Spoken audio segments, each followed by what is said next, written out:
So what I'm going to talk about is how do we share our findings to various audiences. Now, the key word is obviously various audiences.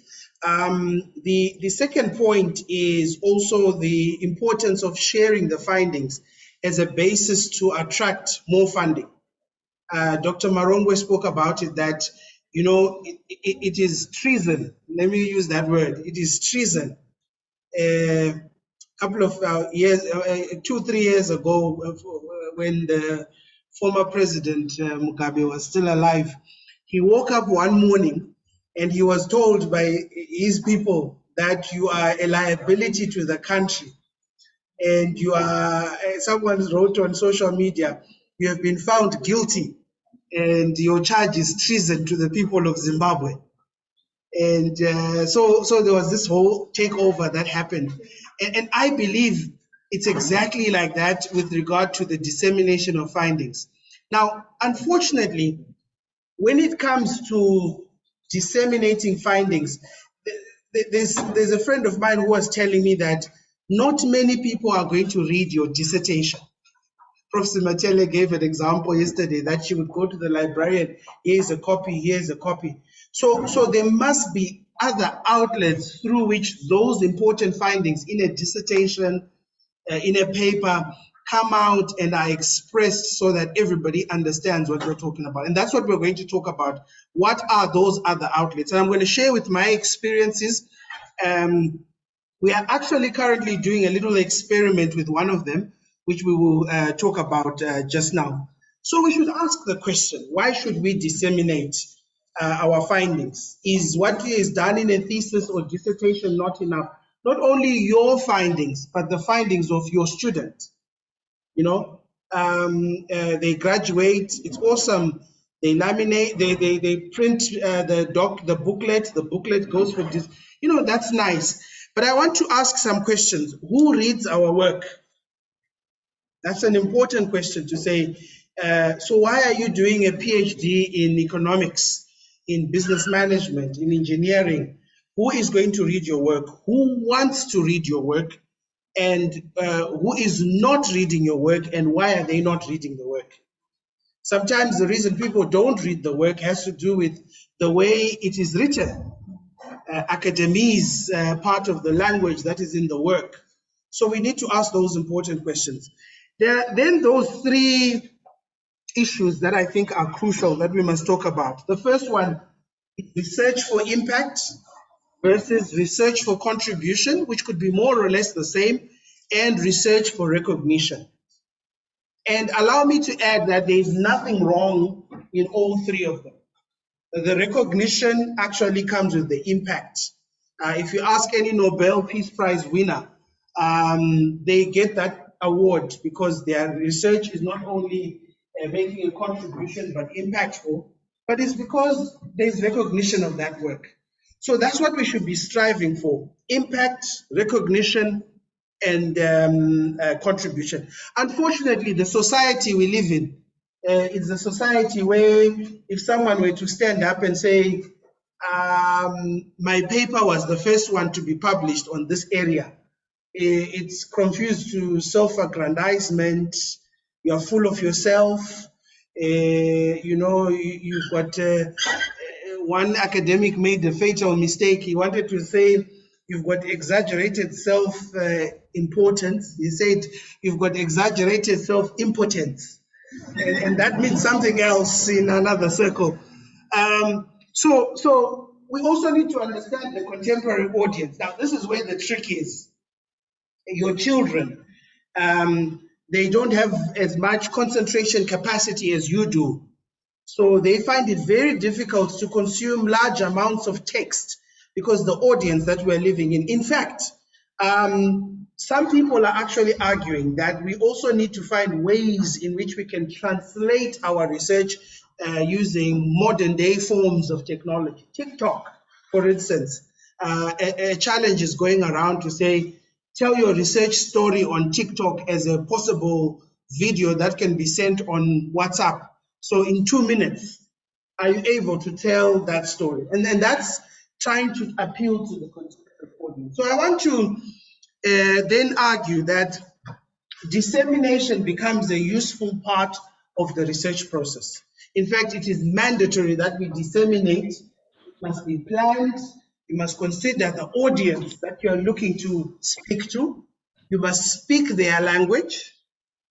As you speak their language, you should also be aware that there are certain rules in that particular context of that language, and we're going to talk about it. There's a paper I would also recommend. It's available online for free. It's published in the prestigious Academy of Management Review by a guy called David Witten.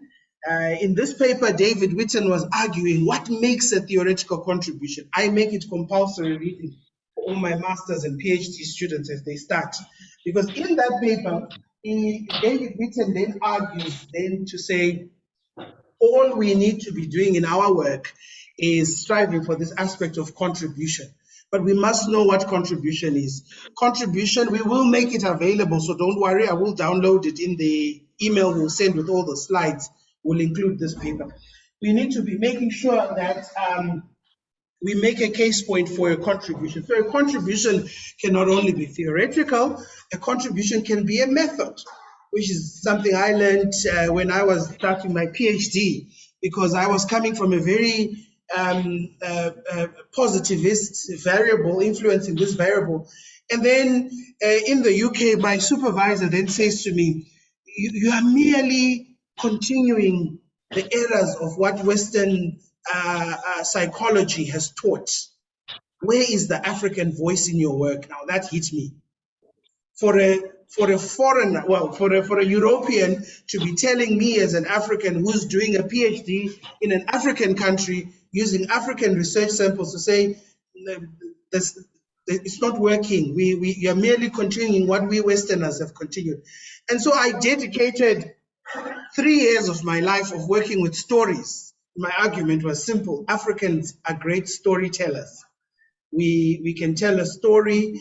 We have been taught the practice of storytelling. And when I returned back to the Defense Committee to say, I want to use narratives and stories as a tool to collect data within organizations, they were not surprised as much as I was. They said, you're going to have an ease now, because you're going to your sample and say, here is a questionnaire I have designed, taken from the work of Donald Super conceptualized this thing called a vocational self-concept crystallization, measured on a 5-point Likert scale, fill the questionnaire in. And as they fill the questionnaire in, have you ever had respondents say, but these questions sound the same? But they are not the same because of the phrasing and stuff. And so I had the beauty of working with a recorder and letting people tell stories. So this is what we are driving towards. So I want to give you 5 outlets of dissemination we can talk about. So this is not a heavy session. The first one I would urge is your local newspaper or a magazine. Now, you are not going to then say, as a scholar, all my outputs are in a local newspaper. No, but what you are saying is that in addition to the published work, I want to write a piece for my local newspaper. And it would be great also if you are a regular reader in that newspaper, so that you can also see how others write and continue their argumentation. But you must also adhere to certain requirements. Newspapers require you to be short, concise, to the point, because you don't have a lot of words. You're literally fighting for space in a newspaper. So the rule of thumb we get given is that less than 1,000 words, which is difficult. Avoid academic language. So instead of saying our research was grounded on certain ontological and epistemological orientations, you can simply say the research followed a survey of informal sector dwellers. A simple person, ordinary person in the street can understand what you're talking about. A working title to hook the audience. So the working titles in some of our research would be the relationship between locus of control and job performance, a case of Zambia beef workers in the copper belt. That's a title for a dissertation. But let's say one of your findings was that workers at the beef factory are demotivated because of environmental conditions. You could then use the title, beef workers lack support, something catchy, so that somebody, when they pick up, they see this, okay, I would like to go and find out more about this research. So that type of audience. So here's an example of something we've recently done, which is the last newspaper article we published. This was with two of my colleagues, Disseminating. She's joining us on hopefully a trip to Rwanda in December, and Herring Shaba. Now with Herring, I'm happy because Herring was my PhD student. He's now a senior lecturer at Walter Sisulu University. So what we did was we did a study where we were looking at the determinants of mental health in the public service. This was a funded project by our funder, who is the Medical Research Council. So instead of saying determinants of mental health in the South African public service, the role of workplace social support and organizational citizenship behavior, we picked the most salient part of that research, which was public servants are suffering from mental health issues. And so to hook the audience, we simply said mental health challenges facing public servants must be addressed. Now, here was the exciting part about this project. It was published on the 20th of September. Can somebody, is it 20th or 16th, one of the days, but can anybody tell me the significance of that day? I can't give you another gift that you are spot on. Maybe select someone in the audience who we can give it to. It's a cup, it will break. It will maybe the chairperson. Eh?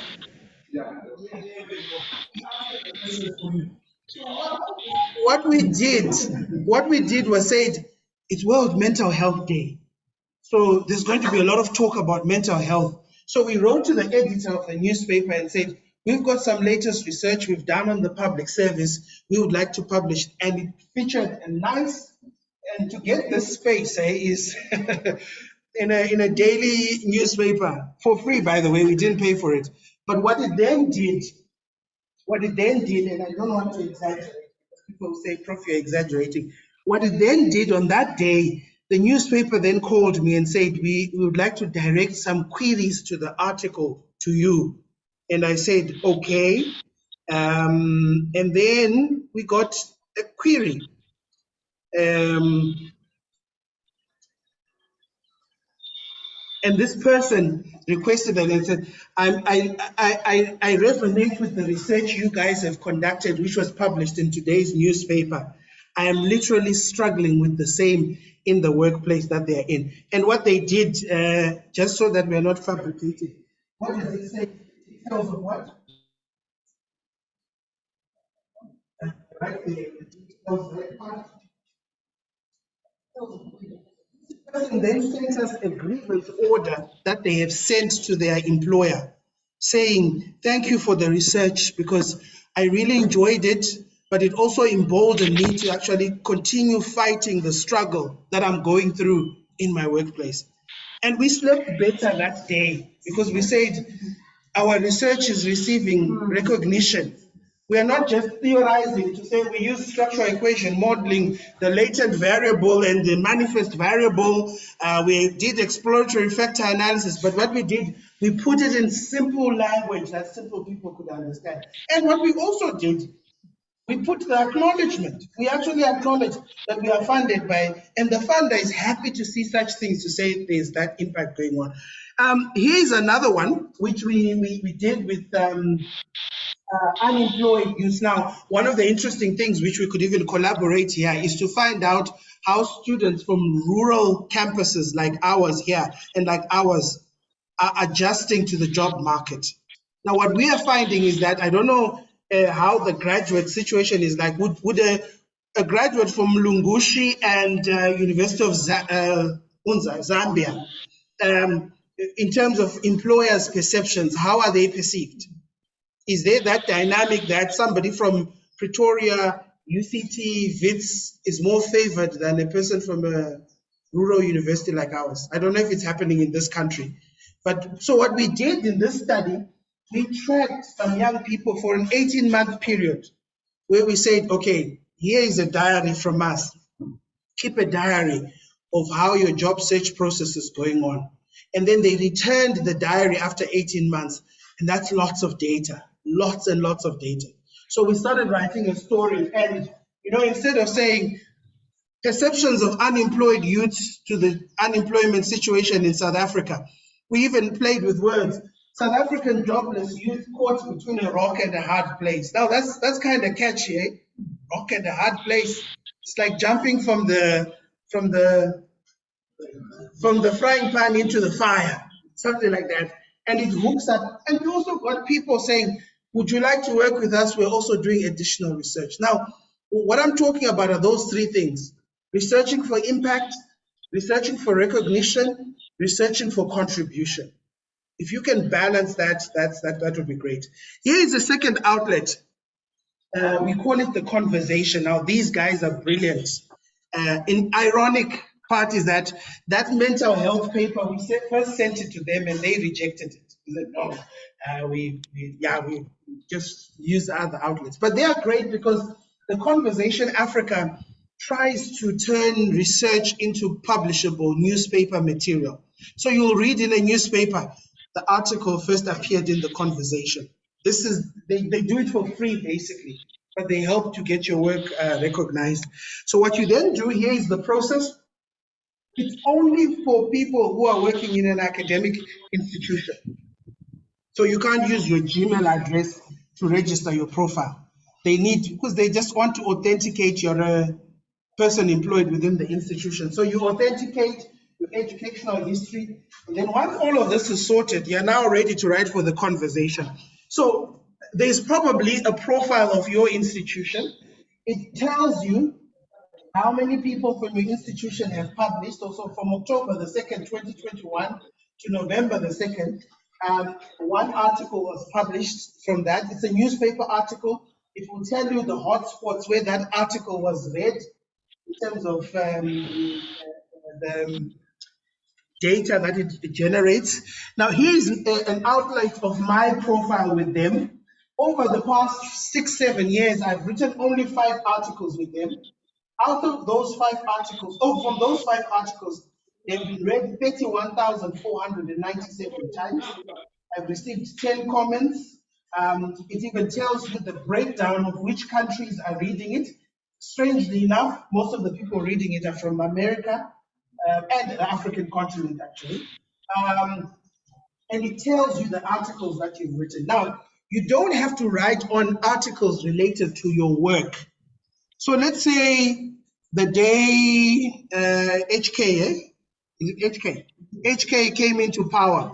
HHK. HH, yeah. The day HH came into power, you as an academic, my friend in politics there, you decide to say, this is a significant moment. You write to the Conversation, breaking news in Zambia, I would like to write a piece. Now, remember, the turnaround time for that news article that was burning, everyone was talking about, here was this new person, at least to us outsiders. You guys may have known him more than we did. To us, we were like, hey. And then what does he do? He invites opposition political party leaders from other countries to come to his inauguration. Something that, so you then write to the Conversation to say, I would like to share my findings, my perceptions of what's happening. And they give you the space. What will happen is you will start getting news calls from CNN, BBC, saying, we read this article from the Conversation. I kid you not. This article here was when opposition leader Morgan Tsvangirai died. So we wrote a little piece about the man who dared Zimbabweans to dream again. I got a call from a Nigerian newspaper, news channel, to say we are going live at 8 o'clock Nigerian time. We would like you to connect with you based on your article from the Conversation. The latest one, which I enjoyed, was this one, when Oliver Mtukudzi died, the Zimbabwean musician. I was writing something about what we as organizational behavior theorists can learn from the work of Mtukudzi. I mean, he has one song which he calls Vumawa Sakara, which means admit you're old. Now, as a young academic surrounded by old professors, I know what that means. I don't get taken seriously because I'm young and I don't mind. I'm building my little empire underground. But what we then do is that I started writing about that. And this is probably the best written one which has received impact. 16,804 people have read it.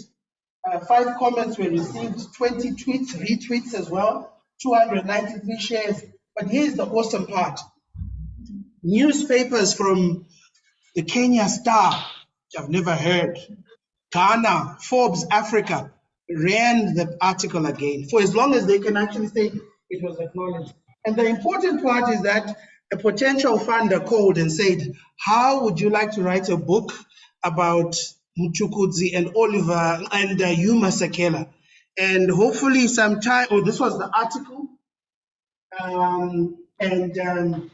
less than 1,000 words, which is quite difficult. And then this has given birth to this project. We are currently writing a collection of African essays based on the work of Mtukudzi and Yuma Sekela. Just from that piece of letting people know what you're doing. So dissemination is important. Dissemination is key. It helps you people to know what you're doing. The other thing we can do is consider writing. Remember I said 5, so we're on number 3, policy paper, which is common, be guided by whatever local, regional, and international imperatives. So I like playing. So I like to say to people, you must be able to be in a position to say, out of all the SDGs, which SDG is your work located in? And if you can do that when you apply for funding, which we'll talk about. For instance, my work is located in SDG 8, decent work and economic growth. So in every proposal funding, I remind the reader, it's filling this SDG. On the African continent, SADC, what SADC instrument does your work affirm? What African Union instrument does your work affirm? In your country, your local country, which instrument does your work support? It also helps in also then identifying which policy imperative you're going to work towards filling. So we urge people to look into writing policy papers which are sent to stakeholders. It would be nice. You create a little pack and you direct it to the Reserve Bank governor of the Bank of Zambia to say, based on the research we are doing, we would like to share with you this research. In some cases, you can even invite, which is the 4th point, you can even invite people to your university as a science engagement workshop. They call it science awareness, science engagement. But this is becoming a milestone, as we'll talk about this afternoon, in funding applications. It's not just about you showing us you know what your topic is about. It's about you showing us that this venue, the next time, it can be filled by people who are not academics, who are policymakers, and who are working to do that. We tried 2 things which we hope by the end of the week will work. The first is we've written an article, an opinion piece, which we are sending to some Zambian newspapers about the importance of African partnerships, like this ones that we're encouraging. The second one, Prof. Muna, which you didn't know, we wrote a letter to the mayor of Kabwe to say, Mr. Mayor, we're around town. Apparently no one mans his Facebook page, so if anyone knows the mayor, we just want to also acknowledge him to say, and that's the visibility that we should be having as researchers. We shouldn't be shy to let ourselves be known. And then finally, if you're daring, try yourself on TV, which is the new thing I've been trying these days. Please, this picture is very old. I was a 2nd-year PhD student, so my own son doesn't recognize me. Say, who's this? It's me. He doesn't recognize me. So, but this was the pinnacle moment for me this year. There's a channel on the DSTV bouquet called Newsroom Africa. They picked up the phone. They said, we're doing, we saw your article on youth unemployment. Would like you to join 2 other panelists. Would like you to talk about youth unemployment. Now, TV time and radio time are very precious time. You're told the interview is for 30 minutes. but it seems like it's just 10 minutes. Your mouth dries up because you're conscious that the whole world is watching. And there are also naysayers who are watching, who are going to be saying different types of things. But it's awesome when you start talking about the work that you're doing. And so I joined this panel. On this one, this was a community TV station. For some reason, they've called me a political analyst, but I just said, you know what, let me accept the title. But we were talking about things that we are doing as researchers. And then I said to myself, maybe I am an analyst. I might not be political, but it really emboldens you. But the thing that I would strongly urge is training for dealing with the media. And I think institutional responsibility becomes important here because we must be trained on how we deal with the media. The training is so simple. Sometimes you are recording from home. I don't know if you remember that BBC interview where a little child then walks in the middle of an interview, and then the father is visibly upset, and then the mother comes in, grabs the child, she staggers a bit, you know. So there are things that lighting in a room to say if you're going to be on this summer. So that type of training is also crucial. So in the last few minutes leading to lunch, we've spoken about 5 outlets of dissemination. Don't be ashamed to disseminate your findings. Don't be ashamed. And the other reason why you shouldn't be ashamed is because you spend a lot of time doing this work. So when your moment to shine comes, please utilize it. I don't know if we've got any questions or comments. I think we can give 2-3 gifts as well, Prof. Any questions or comments on disseminating research findings?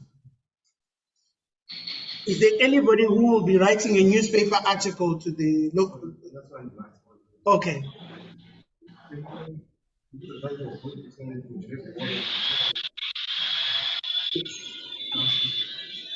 Yes. We don't have a problem with that because so some of them don't run with it, some of them edit it. So what you will notice is what I usually send gets edited. So like 1 week on the Friday was the SA Jobless article. On the Sunday, the City Press in South Africa ran with the same article, different angle. So there's no plagiarism whatsoever. With the conversation, however, the benefit is that it gets sent to multiple channels. So there's no areas of conflict.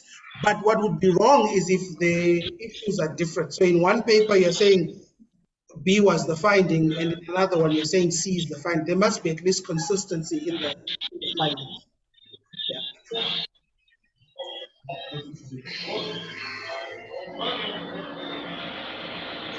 Newspaper article, not the. Yeah, no, you're talking about the journal. Okay, I'm confused now.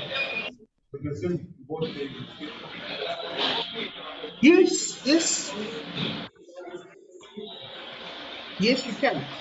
Because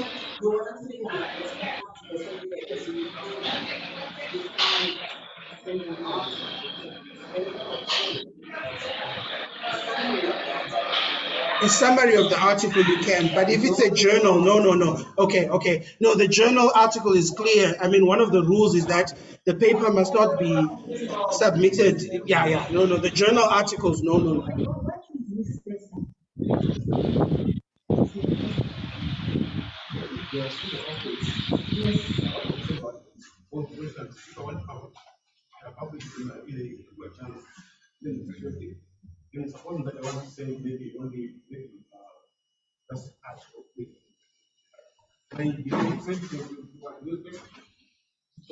Or part of the journal article to a newspaper. No, it shouldn't be a problem if it's part of it. Some people then acknowledge. Yeah, no, it can't be verbatim, plagiarism. Yeah. You can, for example, take a certain section of your article without changing what you've written and submit it. Yes.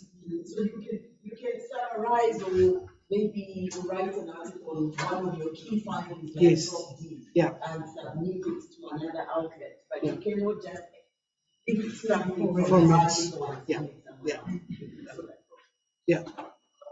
From my experience, I extracted the journal article and then later on expanded into a book chapter, which was published as a book chapter in different online books. Yes. So That is allowed, but what they would do is they would often request that you declare it beforehand. You must declare it that this work is based on related work done before. Some will even ask you to send it so that they can vet out. I mean, with conference proceedings, that's a classic example. They will say it must be declared and they must be able to see it. And it must not be one-on-one marketing. Yes, yes. There must be a difference. Yeah. Yeah. Okay, disseminating findings. I can ask maybe 3 questions. Okay. Can somebody tell me which newspaper they would like to disseminate one of their findings to in Zambia? Yes, sir. The Daily Mail. Okay, okay, there you go. There you go. Okay, the second question is why should we disseminate our findings? Yes, at the back. For publicity, yes, and recognition of the work that we are doing. Thank you. And the final question, maybe just wait, is can somebody tell us the name of the funder who we are calling the NHISS? What does NHISS mean? It's on the screen.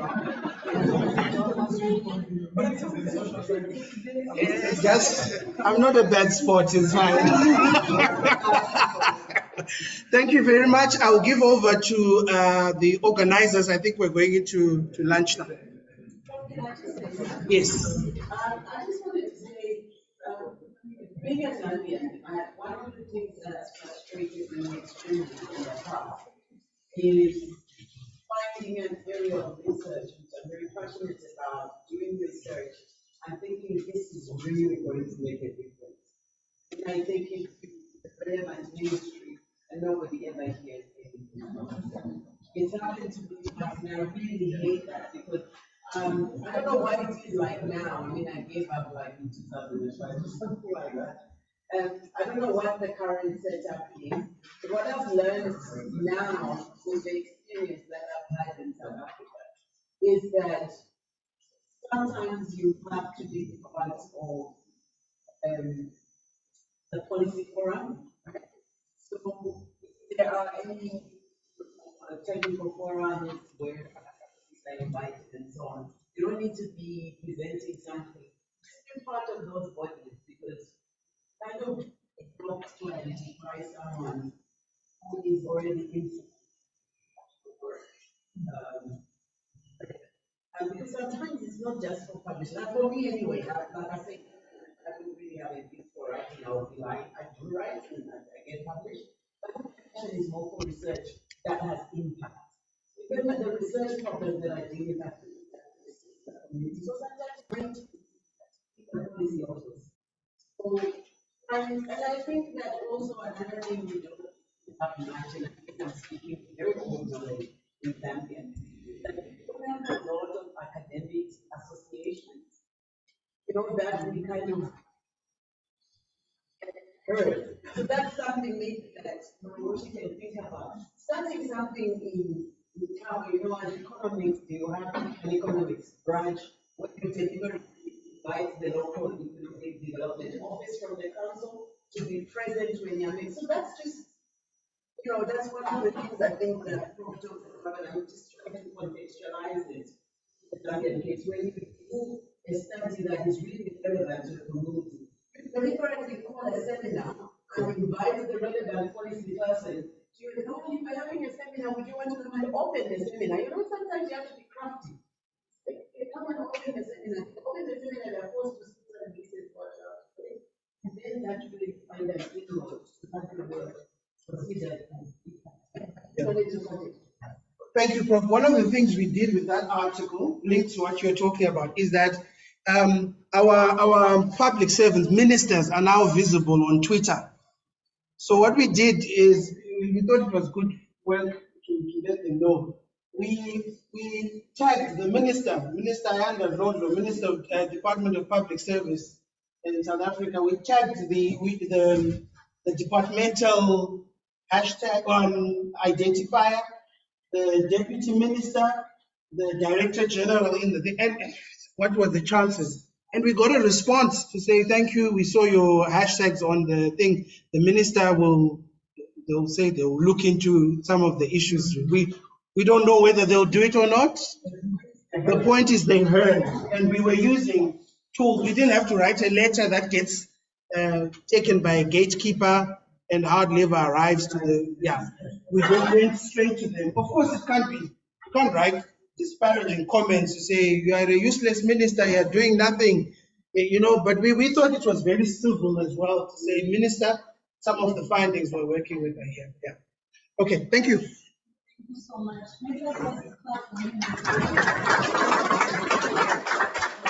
Thank you so much for Willie. Thank you. We'll break off for lunch now. Please, let's try to come back by 14 hours. Already we had to forgo the breakout sessions where we would have been working and knowing more about our different research areas, and we had to forgo that. So let's try to go as quickly as possible to the Dutch restaurant and be back on time. Yeah. Just a minute, Prof has something to say. I just wanted to say that I think that made the question extremely important. So just in case those people don't have to go, we are going to try and have it at the end. Because it's really important, I think, for us to identify if there are people who are interested in working with any of us. I know she's already started something, but the two of us is first time, so we'd like to try to sort of create research and to do classes. We're going to do that at the end. That's interesting. Feel free to enjoy them. Let me get the email addresses. James says I should get them for the certificates for the online attendees. Yes, I've told them that.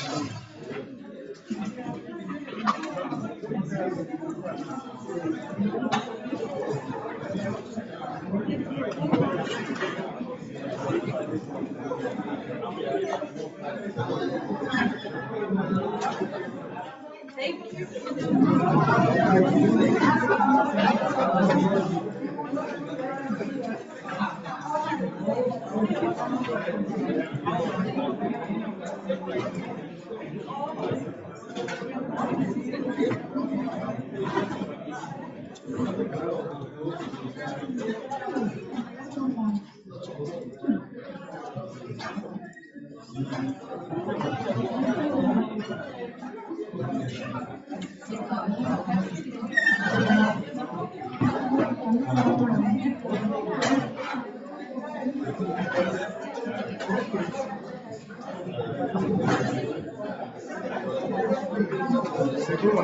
Makasimba, Michana. Oh, hey, you were mentioned there's another Kubi. Oh, Pepe, I remember. Shirufamba. Michana. Kupisa chete kuno. My Jaira. All right, all right.